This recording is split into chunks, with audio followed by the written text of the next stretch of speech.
All right, let's go to the second characteristic. We're going to have to flip through again. Oh, this was good stuff too, man. This was really good stuff. All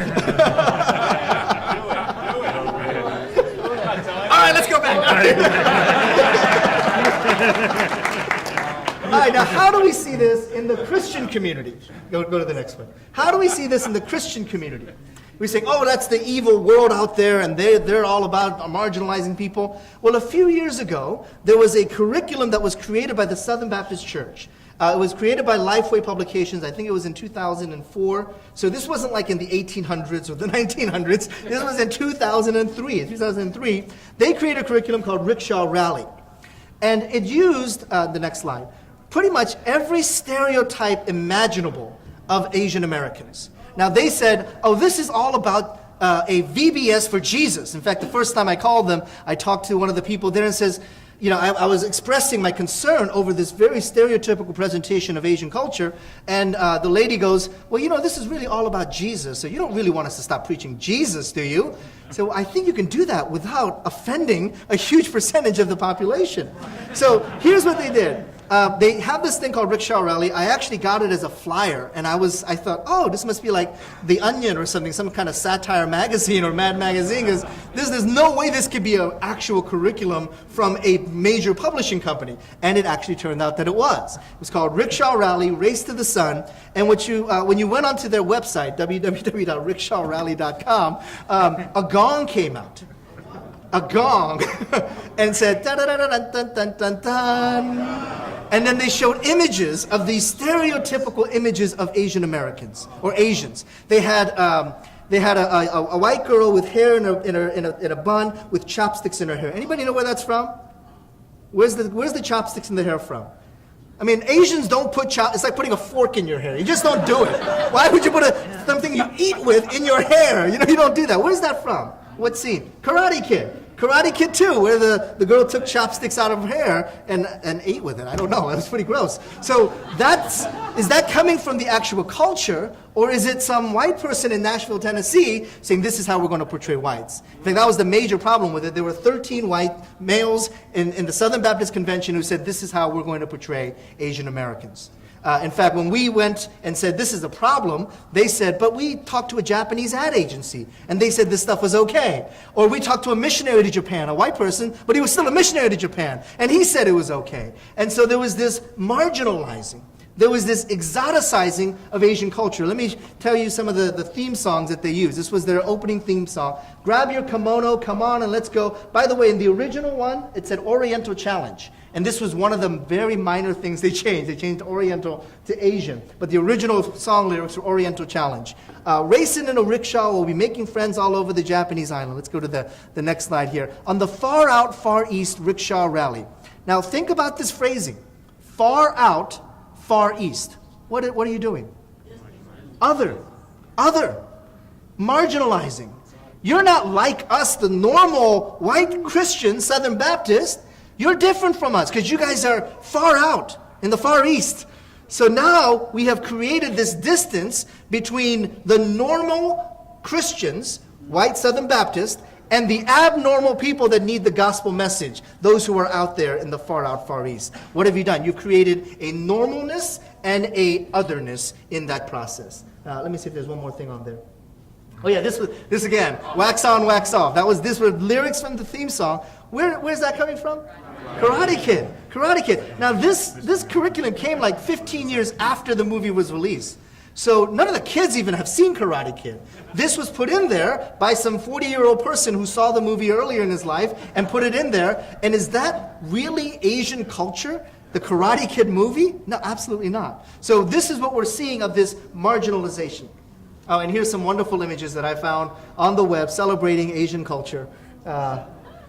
Yeah, there was some really interesting suggestions on how to do this VBS, and one of the suggestion was have your VBS director dress up like a geisha. Brilliant idea for VBS. Have your directors dress up like prostitutes. It's a brilliant, brilliant way of communicating the gospel. So this is what we see when we marginalize, we exoticize to the point that we create this is normal, and this culture is not normal. It's out there. It's far out, Far East. All right, so let's talk about the second part. The unequal distribution of power. The unequal distribution of power. And this is an important one. I alluded to this a little bit last night, but we don't like to talk about power in the United States. And we don't like to talk about power because there are some assumptions about power that we make when we talk about the issue of race, economic justice, social justice. We don't like to raise the issue of power. There's a really interesting book, and the name escapes me right now. The book, the subtitle is The Software of the Mind, and it's written by a Dutch sociologist by the name of Geert van der something. Geert. If you type in Software of the Mind, it'll come up as a book. He did some studies in the business community about the power, what he called the power something index, power distribution index. So he was looking at different nations and how different nations viewed the distribution of power distribution index. And he found that white Americans in particular, but in the United States, there is an assumption of equality of power. But if you look at some non-Western nations, there is the assumption of the inequality of power.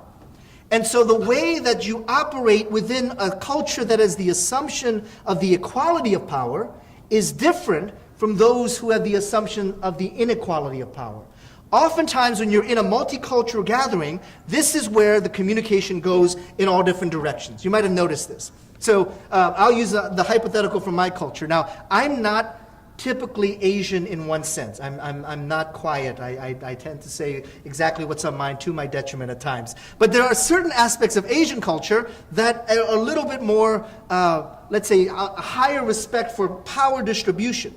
So that if someone is in authority, you don't challenge that authority.